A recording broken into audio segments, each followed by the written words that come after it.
Okay. Well, thanks for coming. We are going to talk today about utilization rate and why firms track it. It's the utilization rate is kind of a funny little component to the financial metrics and KPIs because it's not really one that uh, directly informs performance because it's more of it's a metric that we use historical data to try and predict, and then we kind of look at it after all the work has been done to see whether or not it worked. So it's not as strictly restrictive or indicative as some of the other KPIs, like what our multipliers are going to be. Your multiplier is going to have a direct impact on your success, whereas the utilization rate is more of like we're going to try and guess at what we're going to do, and then we're going to see at the end of how we did it. So the utilization rate, it measures the overall efficiency and effective use of the labor, and that is specifically not a measure of productivity as defined in the Architect's Handbook of Professional Practice. Pardon me one moment. I realize the landscapers are getting going and I have my garage door partly open, so hang on. It's okay.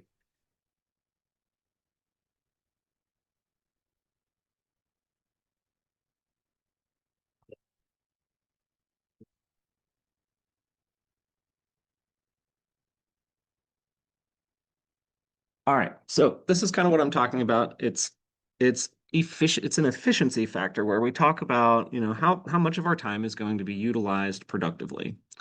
So when we talk, ah, no. All right, hang on. I gotta do something real quick to this to make sure it's set up right. One second. Where's my John? Sorry, when I reference old presentations, we tried a format where it was like preloaded with my recordings and it got stuck. One second. We have time. It's okay. No worries. Yeah. But I want to make sure I'm not annoying you. So where are my controls? Where'd they go? All right, one second.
Cool. Let's get back to it.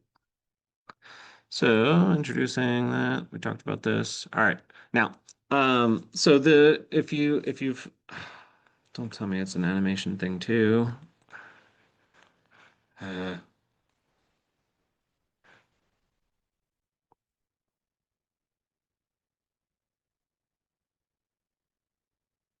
okay. Um, Sorry about that. It's just format stuff. Um, All right, back to the content. So utilization rate, when we talk about it as a monitoring metric of productivity, it really like it's something that we have to predict ahead of time and we look at it afterwards. And so that means that the utilization rate will require that you have some information fed into it. Some of it will be manual and then some of it is going to be analyzed. So you can use it to predict, but you have to then predict what everybody's hours are going to be. So that means a prediction or measurement of direct labor hours divided by your total labor hours. So utilization rate can be predictive in the sense that I'm going to predict what direct labor hours and total labor hours balance is going to be. And then at the end, we actually measure what the actual direct labor hours and the total labor hours are going to be. So if you don't recall, your direct labor hours is going to be the amount of time that you're spending on billable hours directly related to projects, or I guess any other type of billable services. Um, and then total labor hours is everything that you've worked on in your time. So the example at the bottom is 34 hours divided by 40 hours gives us an 85% utilization rate. That's 34 hours of billable time that the firm is able to then earn money back off of to pay your salary and such. But then 40 hours of overhead. For key financial or for when we sorry, when we think about it in terms of a performance target, we have an idea of what that utilization rate should be. And they're going to be different throughout different stages of the firm. Different levels of experience or different positions. For instance, technical staff is probably going to be your highest rate. 75% is actually kind of low, I think, for most firms in reality, but these numbers are pulled from the Architect's Handbook of Professional Practice. So this is what they estimate is that 75 to 85% should be a utilization rate for your technical staff. These are drafters, project managers even, and designers. So anyone that you've got kind of on your scale of product on the production side. Whereas firm leadership takes a dip because they're spending a lot of time either trying to get projects, doing marketing, working on proposals, and then just firm management time overall. So this is 60, the Architect's Handbook of Professional Practice says 60 to 65% is an ideal target. And I think in reality, small firms are going to have they're going to have a higher rate of firm leadership for utilization rate. But then at the same time, they're also gonna, as your firm gets larger, they're gonna have a much lower utilization rate. And so this one is probably the more flexible amount, but it'd be pretty hard to find somebody who's not trying to hit, 80, 85% for technical staff at any level. In fact, the larger your firm, you're probably going to have technical staff working, 90 or 95% utilization rate. Now, what's different about this metric versus any other financial metrics? Do you have an idea of what's different? And it's okay, you don't have to respond. I know you have a dog around and stuff. Yeah. Um, well, this, from my understanding, is that utilization rates tracks specifically on direct labor and expresses in percentage rather than like net multipliers or other dollar driven. Hmm. Everything's Yes. it's dollars, but this is more like based on hours and not necessarily efficiency, but how much time are you spending in that, right? Yes. So, yeah, that's a good response. And it's the Architect's Handbook of Professional Practice would also generally agree with you. However, since our hours are technically related to dollars, and dollars related to hours, theoretically, and it says this in the handbook of professional practice, theoretically you could look at it as either hours or dollars. But it's probably the only one that is a financial metric that you look at strictly as a ratio, besides your multiplier. And the one when I talk about the multiplier being a ratio and your utilization rate being a ratio, um, it is the only one that you directly feed in without really much else in terms of what feeds into the billable rate multiplier, for instance, your multiplier that you need for profitability, whether it's break even or your profitability multiplier. So let's talk about that. Oh man, it's doing this again.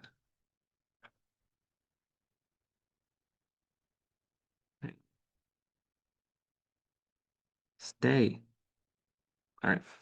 Um, all right. So we're back to this profit plan, the top section specifically that we talked about before. Diego, hopefully you remember this and remember it quite well. At the end of our last session, I had mentioned how great of an exercise it would be to go through and actually reconstruct these tables that are pulled from the Architect's Handbook of Professional Practice. So let's talk about the utilization rate column. First off, I wanna point out that when we reference the Handbook of Professional Practice and it says certain things, it's important to cross-reference where what it says in different locations. So if you read it carefully enough, which I've read it a whole lot in preparing these courses, and I don't expect you to read it as much as I have in order to pass the exam. That would be egregious. Um, but what I've noticed in my time with the book is that I realize that there are a lot of discrepancies in some of the things that it says and some of the things that it shows you. First off, utilization rate for the suggested range of utilization rate for firm leadership originally said 60 to 65%. But in this example, which is directly pulled from the Architect's Handbook of Professional Practice, they quote 35%. Um, and so I just wanted to point out for you in your studies, one of the most important things to remember is how flexible the data can be and not to take any suggestion as gold because every question is going to be a new question on the ARE, and your firm is not necessarily going to operate the same way a firm operates in this particular table. For instance, I try to keep an 85% or sorry, an 80% utilization rate for myself, and I'm the principal of my own firm. So it's highly customizable, but understanding the relationships of these factors is going to be critical for you both in practice and performance on the exam. No, second note, though, I did want to point out here that if you look at the bottom row of staff, there's actually an admin staff.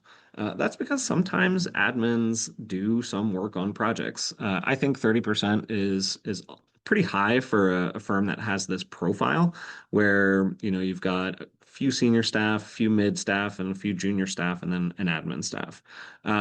If you have what is that, six, seven employees, seven architecture like production employees, and then you have one admin staff, most likely they're working almost exclusively on admin stuff. Um, some of the things that admin staff gets used for project work could be filling out contracts. Sometimes they do some specification work in small firms, even, like it might get marked up by a senior staff, and then handed over to an admin staff just to make the changes in the specifications rather than like a junior design staff that would otherwise be better utilized on drawings or designs.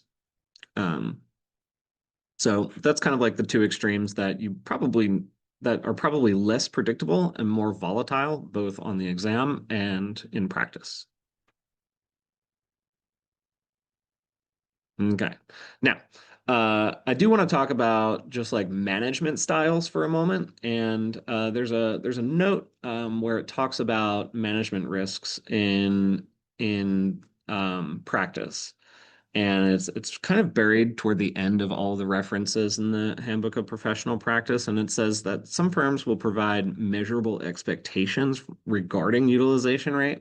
And this can be tied to, whether or not it's your firm's ethos or pathos rather on how they want to manage and perform the work. It just depends on who's in leadership and what they care about and how they measure success.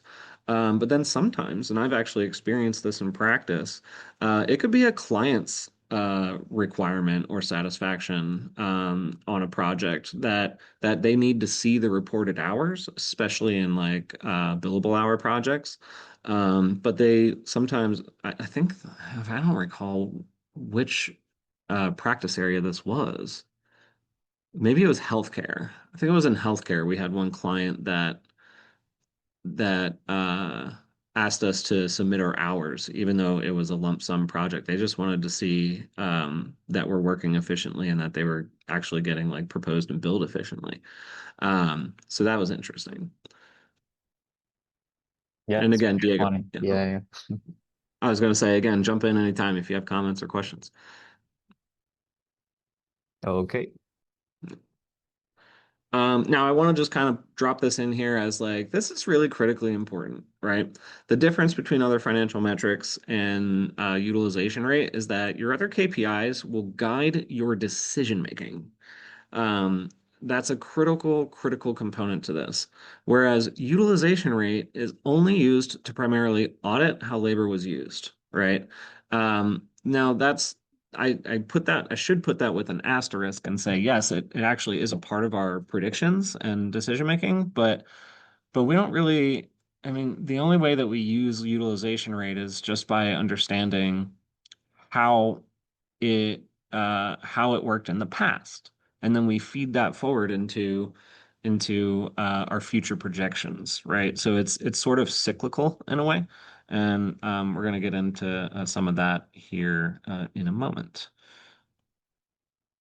All right, now, so I want to talk about it as like a management signal, right?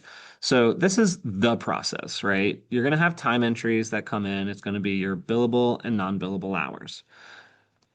Then you're going to look at what the utilization rate is, right? That's going to be an analysis of your billable hours divided by your labor hours. So that was the first formula that I showed you in the first slide. Next, the leadership's going to take a look at this over time. They're going to look at, how they performed over a series of, a few months, maybe to a year. And then when they get into their planning meetings, they're going to assess what it has meant, and if the utilization rates have been too high or too low, and if they need to make any adjustments to what they're doing in practice, whether it's a quantitative change or potentially even a qualitative change in just how they manage people. So the point here is it's that it's not just like your firm isn't inherently successful just because your utilization rate is in the ideal range. It's a question of how is it relating to the overall performance of our firm. So these are some of the factors that feed into it in a more kind of it's sort of a combination of qualitative and quantitative. So revenue, right? That's probably your more quantitative item. Is the projected labor, right? When we did our planning at the beginning of the year or quarter or whatever, is the projected labor enough revenue to cover our payroll and overhead? And it does play a small factor in that. The important piece is that you can't just adjust your utilization rate to make the numbers work. You have to truly understand your utilization rate to be able to understand how you set your fees, for instance. We'll talk about that when we look at the tables in a moment. Um, so staffing balance. Do we have too many people working on this project, and they're not working enough on the project, so their utilization rate's really low? Um, or do we have too few people on the project, and their utilization rate is really high, resulting in a lot of overtime, which affects our profitability? Or is it the wrong mix of roles? Do we have too much senior staff on a project that's burning the fee too fast? And then the project workload.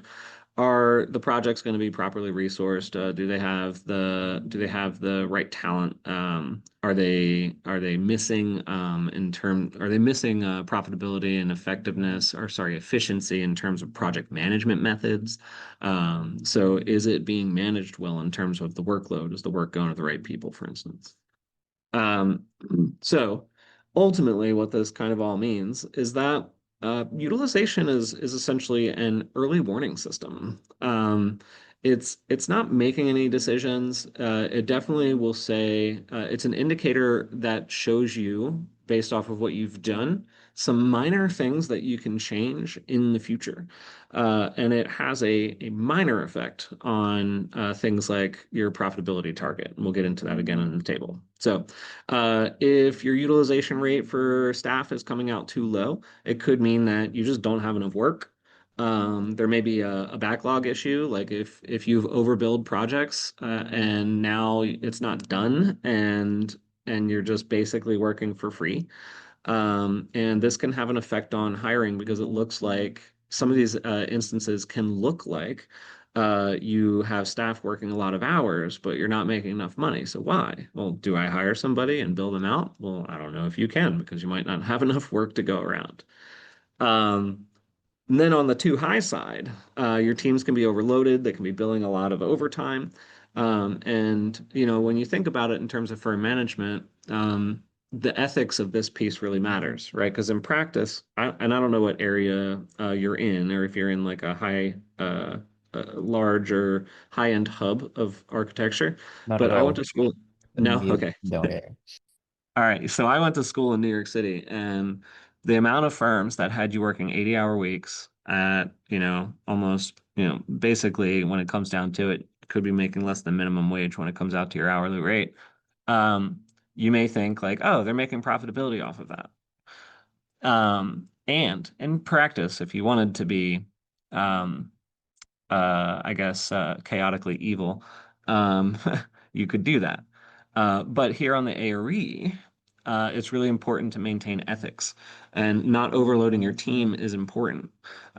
So that factors in, and I have an example question of that later on that'll show you what that looks like on the ARE. Essentially, the idea here is that you're delivering to your employees 40 hours of work. That is per your agreement in employment expectations, and that you're not overloading them unnecessarily. It could have an issue. You could have an issue with quality assurance and quality control in terms of project management or even mentoring. Professional development could be a problem where teams are just not developing the skill sets they need to be able to work efficiently enough. And so ultimately, it could just be a firm management, like an overall firm management issue. So, where do we get healthy utilization rates from?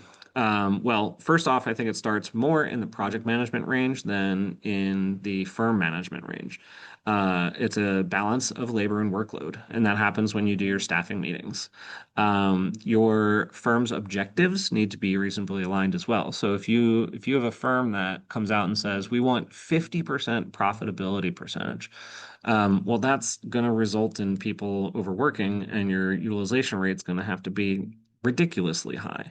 Um, and then um, I guess like the more that you study your utilization rate over time and analyze it as a observational metric that informs future decision making, your forecasting, your projected revenues are going to be much more accurate. All right. So, Diego, I think you're really going to appreciate this part because it is much more analytical, and I'm going to walk through that top section of the profit plan with you in detail. Okay. Whoa, that is not how this is supposed to work. Hang on one sec. Let me fix this one too. And we're done. No, I'm kidding. Oh, shoot. One second.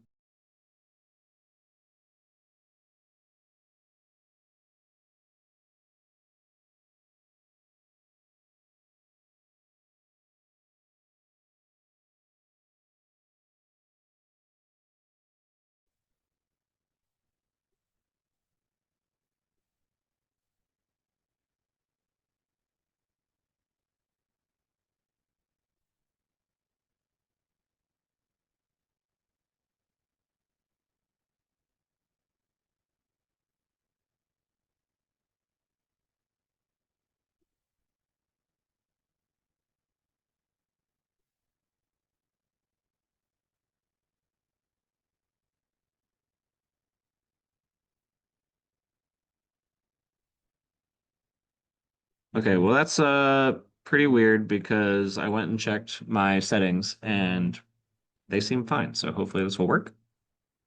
Nope. All right, let me try manually clicking them. Nope.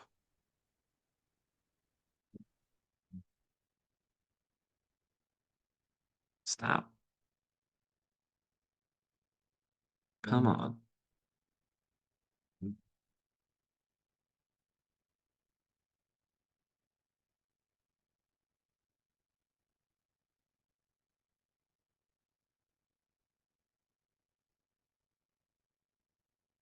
Stop.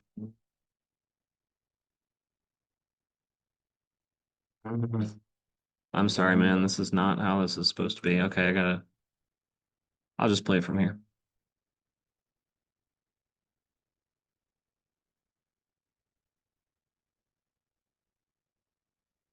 What is happening? Sorry, one second.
Okay, still with me, Diego? Yep, All right. So I definitely checked all my slides and the animations are all fine and it's still doing that. So here we go. I just pulled it out as a PDF. Bear with me here, man. that's fine.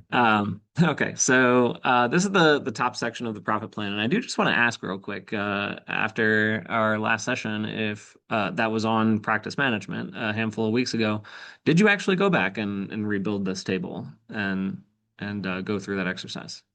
Not yet. I will, Ha! but not yet. Yeah, All right. Well, then this will be highly valuable to you because I'm essentially going to be showing you how to rebuild it right now. Um, awesome. It takes a little backwards engineering, but it's not anything that anybody with even a small degree of intuitive understanding of, basic arithmetic couldn't figure out. So I'll kind of simplify it for you. But here's what we're looking at, right? This in the profit plan top section, this is the only part in the profit plan that utilization rate is used, right? And when we get through this, you're going to understand that utilization rate is actually a very simple metric. Um, so let's work backwards though, right? The goal of the profit plan top section is to understand what and project and understand where we sit in terms of our total billing, right? So our projected billing is going to be based off of who do we have on staff and how much money do or how many uh, what type of revenues do we have to earn throughout the year in order to pay our people, right? And that includes our profitability multiplier, so our billing rate multiplier.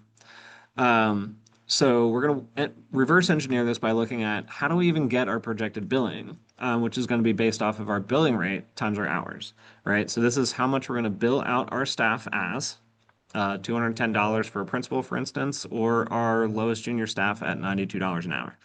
Um, and then how many hours they're actually going to work, right?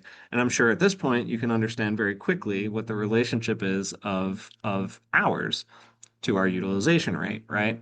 Um, and sorry for the landscaping. We're gonna have to change the time of this meeting because they always hit me like right in the middle of presenting here. Um, so you can tell the hours is going to be calculated by your Now we're finally going to use it. The utilization rate times 2080.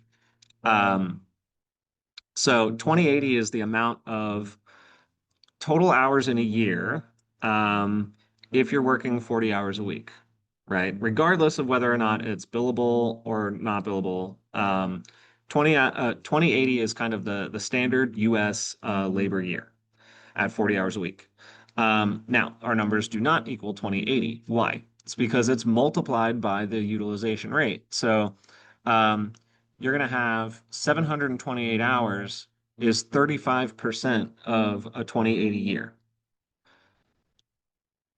Diego, I just want to check in with you real quick. Are you hearing that in the background? No. Oh, good. All right, because it's really loud here. I guess I have a good onboard microphone. All right, let's keep going. So we finally used the utilization rate to get to our number of hours that we expect people to work to get to our projected revenue. Now, the next step is going to be looking at the billing rate, right? Um, because you can only get the projected billing if you're using if you're using the billing rate. Uh, and then the billing rate is going to be based off of how much we actually have to pay our people times our net multiplier. And so I want to pull out that essentially the net multiplier is the only thing in the top section that gets pulled from another section. Those numbers under total labor hour. Sorry, hang on, it's really loud here.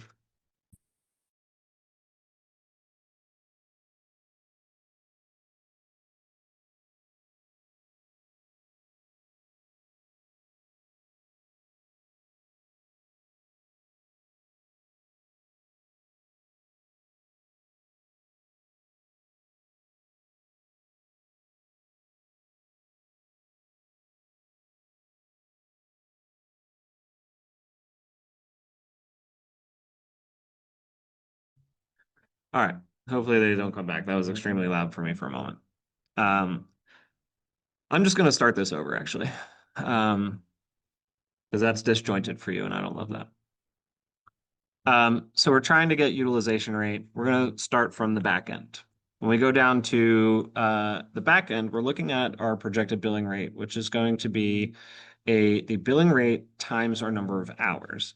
The billing rate is what we've determined we have to bill out for everyone's a single hour of time that's directed at a project in order to cover all of our expenses on the project and our overhead. Um, so we're going to multiply that by how many hours we expect to work. We expect each employee to work in the year, which gets us to the projected billing for the year, which is the amount that we have to earn in order to cover our essentially our direct labor and our indirect labor, which is our expenses plus our profit. Um, Overhead, expenses, overhead, and profit. So next step being that we're going to look at the utilization rate in order to figure out how many hours we need. And the utilization rate is going to be multiplied by 2080. That's the number of standard hours in a US work year. And that's multiplied times a utilization rate. This utilization rate, we're going to talk about where it comes from as we go down the development of this table, right? Next up, we need to figure out what that billing rate even is. That billing rate is going to be the hourly rate, and that's supposed to say hourly rate, times our net multiplier, right? That's critically important because the net multiplier is the only item that gets pulled from the bottom section of the profit plan, right? So we have to do some background work in order to get that number. But our hourly rate is going to be set by what we set our salaries to. Okay. So let's go down a little bit further. That total labor is our salary. Let's say our principal here is making 142,000 a year and the junior staff is making $62,000 a year. The total labor is essentially going to be your hourly rate times 2080 gives you your total labor. Or it could be the inverse. In this case, we're going to work backwards on it. So it's your total labor, 142,000 divided by 2080. So that's just an inverse relationship. Now,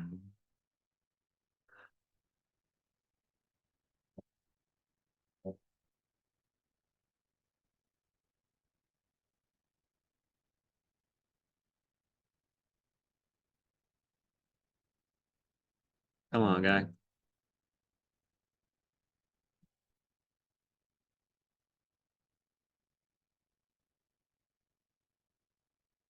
It's right in my ear right now. Sorry. Now let's kind of summarize it all, okay? Um, we worked backwards from projected billing rate right here, right? So we know that the hours and the billing rate feed directly into that. In order to get our billing rate and our hours, we have to use the hourly rate and total labor, right? Now, but now like we have these other items here, and there's a whole lot of what is direct labor, what is indirect labor, and not only in practice, but also in the ARE. So, in order to prepare yourself mentally for analyzing these numbers, I want you to remember that direct labor and indirect labor are factors of your total labor and your utilization rate. That's it.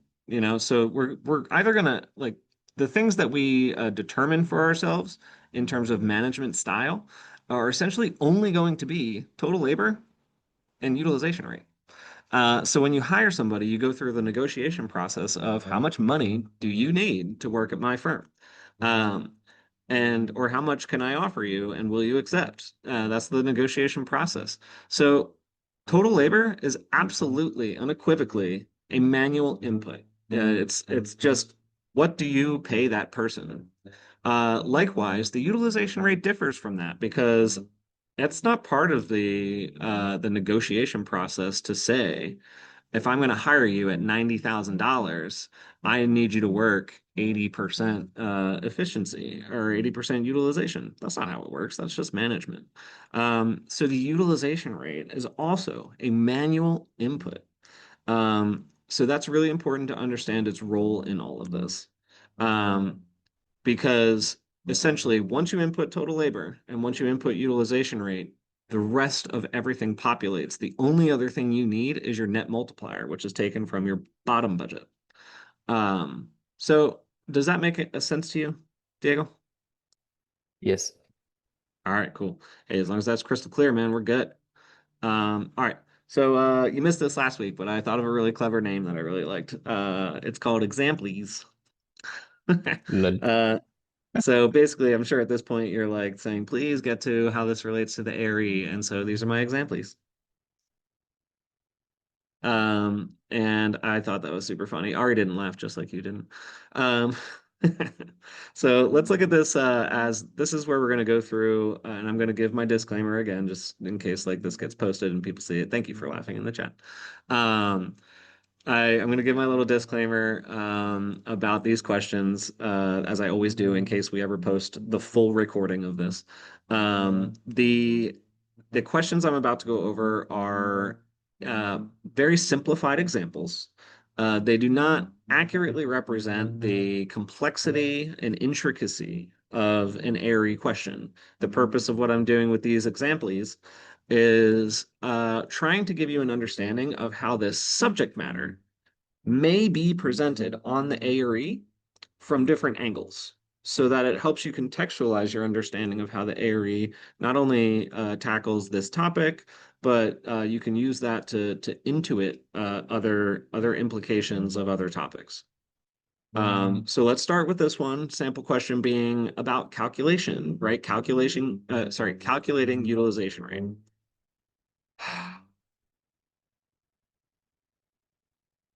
Can I answer? Yes, please. Sorry. Okay. I'm getting assaulted by the landscapers over here. So if it's not bothering you, the question is an architecture firm tracks 2080 available work hours. Designer records 1560 hours to a billable project.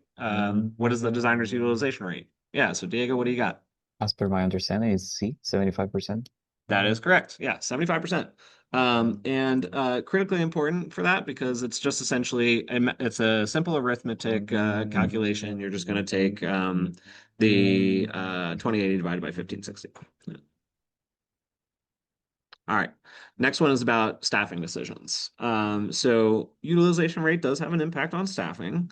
Now, this one may or may not be this one I'd like to just take a quick asterisk, pause and say that you have to look at this as like project managers are working very closely with the firm leadership, right, in terms of understanding what the projects are doing. So there's a little bit of overlap here with how project management and practice management would handle this, but still the firm needs to know what's happening on the projects in order to manage the firm. So when it comes to staffing decisions, let's look at this example. A firm notices that most production staff have been above their target utilization rate for 3 consecutive months. Project managers are also reporting schedule compression and increased overtime. What is the most likely firm operational conclusion? Do you have an answer for this one? Um, I think B would be a rational answer, but Yeah. So the options being it either has too much overhead, may need additional production staff, the firm should reduce billable project work, or the firm's realization rate is too low. Realization rate is not a real thing. It actually is a real thing in business management, but it's not a real thing on the architect's handbook, or it's not a real thing on the ARE, because it's not mentioned in the architect's handbook of professional practice.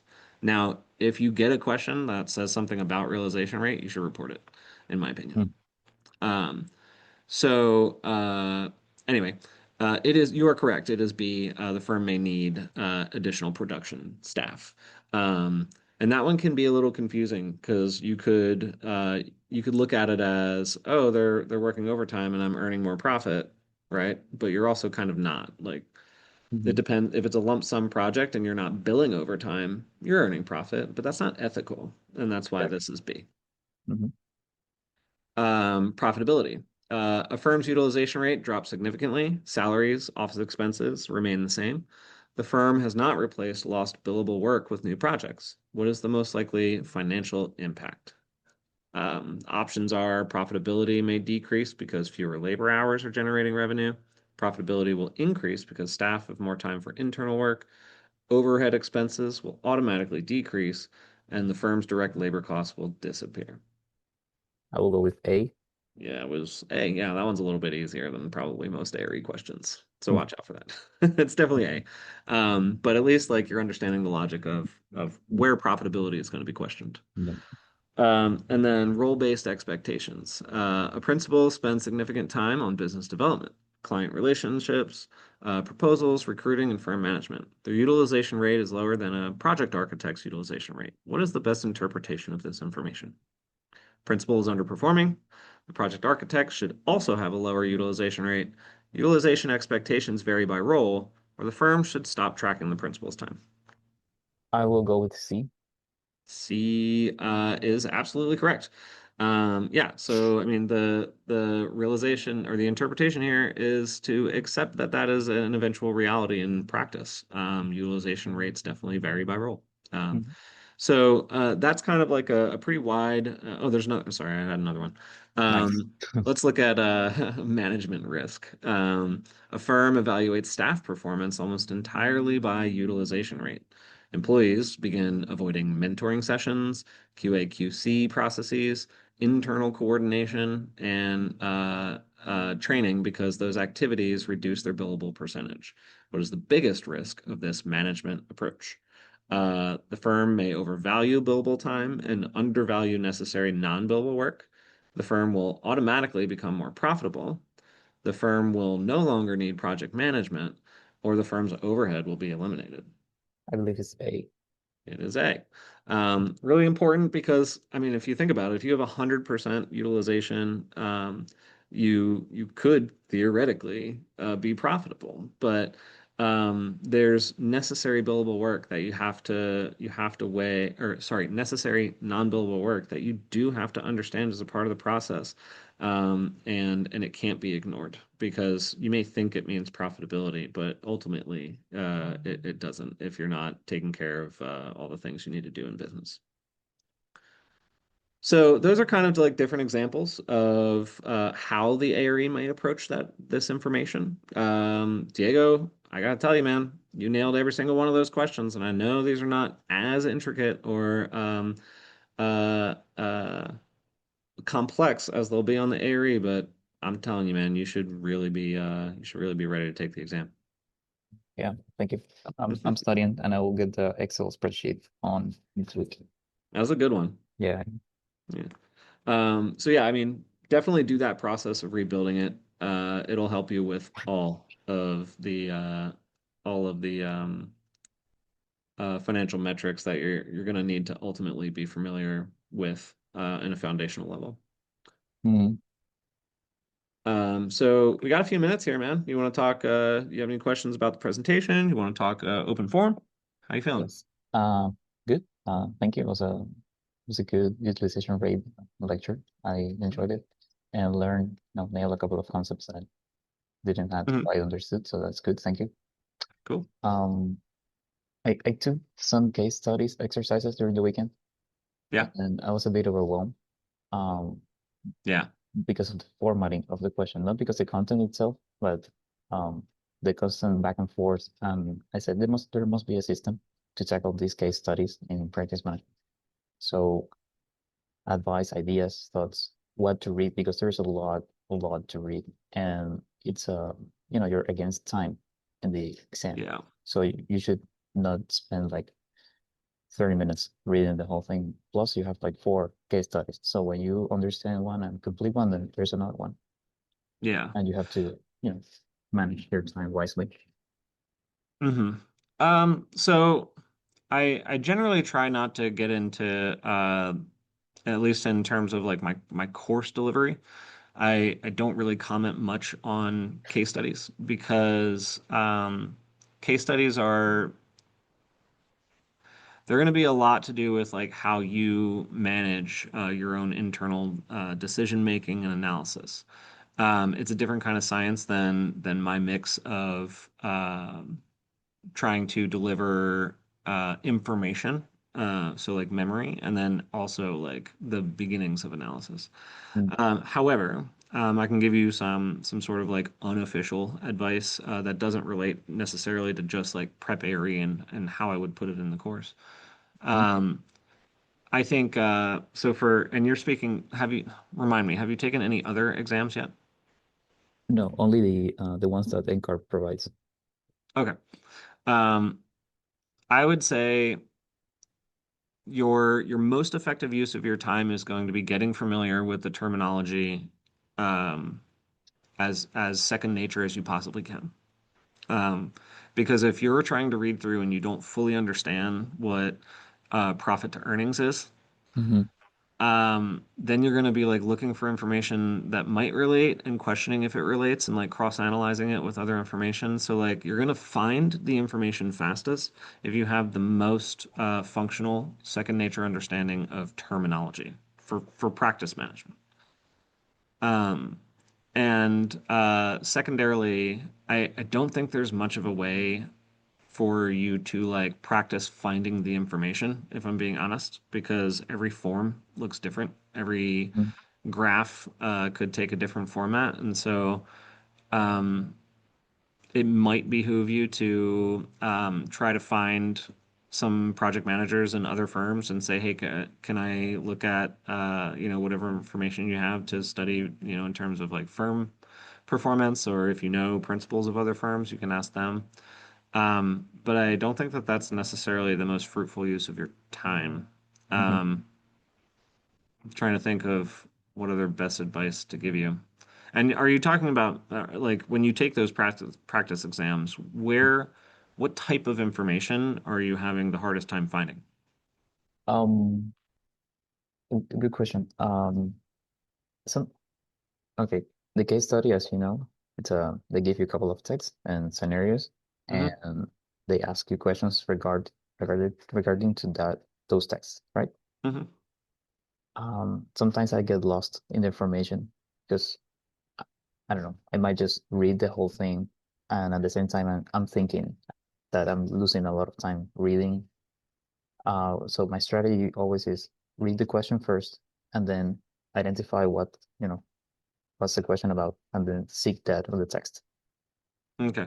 And Um, yeah. Okay. Sorry, go on. yeah, No, when I did that, I just ran out of time. So that strategy wasn't very efficient. That's what I'm asking you. Okay. Um,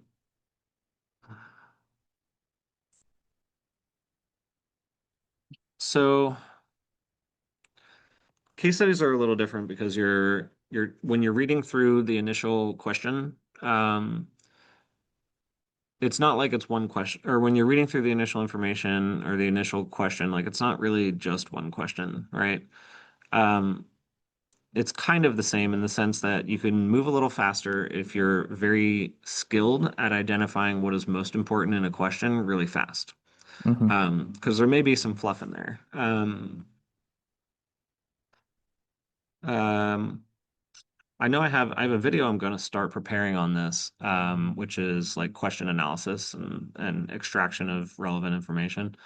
But I think, and you have an accent, so I'm guessing English as a second language. That's correct. Yeah. So, and this is actually much more difficult for people with English as a second language, where reading through the question and finding like two or three or four keywords that are like absolutely critical. So if you're reading a question and it's asking about uh, your projected revenue, but it says something about profit to earnings, and that's not necessarily like the same thing because if you read through it and or like you could theoretically quickly ignore profit to earnings a little faster, I think, if you have like a native understanding of the language. And sometimes it's just the way that sentences are constructed can be a little confusing and misleading. Um, for people that have English as a second language. Um, so I think just practice. I understand why you're asking for practice questions a lot. Mm. I can't really think of like a good subject matter example that would, without like sitting down and like spending time preparing it. Um, so I guess my second piece of advice to you is do what you're doing and get as many practice questions as you can and practice Okay. your analysis of questions.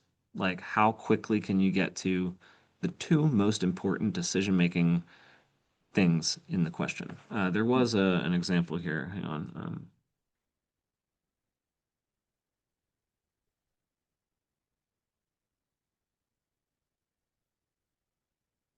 I think it was from uh,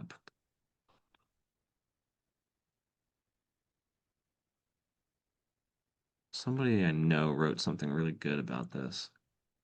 Claire, maybe? Okay, yeah. Here we go. Claire, I'm gonna share this with you. Where's my share button? All right, so this question is like a good example, right? During a routine site visit, the owner tells the architect to change the layout of two interior framed walls the contractors already framed based on the construction documents. The framing changes will not have impact on any code-related issues. Since the owner is adamant the walls be reframed, which of the following should the architect do? And before you even look at the answer options, which words in this question do you think are the most important words? Owner is adamant. What's that? The owner is adamant. So Adamant. Yes. Adamant is super important. Actually, um, I'm gonna take this thing of this so that we can just kind of sketch it. Um, so yes, adamant, absolutely important. What else? well, of course, the change of the layout and okay, the framing changes will not have an impact on any Change. code-related issues. So, Yep. Not have an impact. mhm. So already you said owner is adamant, and you said change the layout of two interior framed walls, and you said changes will not have an impact on any code related issues. Boil that down. These are the only words that matter. Mhm. Because they're the only decision-making items. The subject matter, right? Like there's a change, we know there's going to be a change. You don't need to remember that it's a layout of two interior framed walls necessarily, right? The Mhm. most important thing is that the owner wants to change something, right? The changes will not have an impact on something that matters, like code related issues. Kind of need to remember it, but not really. But the owner is adamant, right? So if a change will not have an impact on something that matters and the owner's adamant, then you already have everything you need to know about that question in those six words. Does that make sense? Yeah, that makes a lot of sense. Yeah, so like that's probably the best test taking skill that ARE candidates, licensure candidates really struggle with, and especially for ESL because I just think like I'm trying to like I'm still like kind of in a fledgling stage of analyzing this for people, so I don't have like a strong conclusion of exactly why, but I think it's harder when you're speaking another language because especially if like you're unfamiliar with certain like more advanced words, then you need context to understand that one word. You know what I mean? Like you're always bringing in context. I do this when I try to speak Spanish. I have to think about like all the other words that were said to understand this one word that I didn't know. Um, so I think that might be part of what's going on for some people. I mean, your English is super good, so you might be far beyond this, but that I think like this is the best. I love this example, and I think Claire did a great job of explaining it. And I'll send you the article, but it's it's like just get to like the five words that matter most and get there fast. That is a skill that is very valuable on the That's ARE. good. Yeah, noted. Thank you. I did Yep. apply for the 20% extra exam for ESL, and Good. Yeah. I'm bringing a word-to-word dictionary. So Good, good, good. Yeah, that's very valuable. I mean, anybody who's ESL or has some other issue that they deserve some, assistance with, should absolutely take advantage of it. It's an incredibly challenging exam, and you're doing yourself a disservice if you're not recognizing the reality of the challenges you have walking into it. totally. Thanks, man. I'm sorry. Yeah. Okay. Anything else I can help with? No, thank you.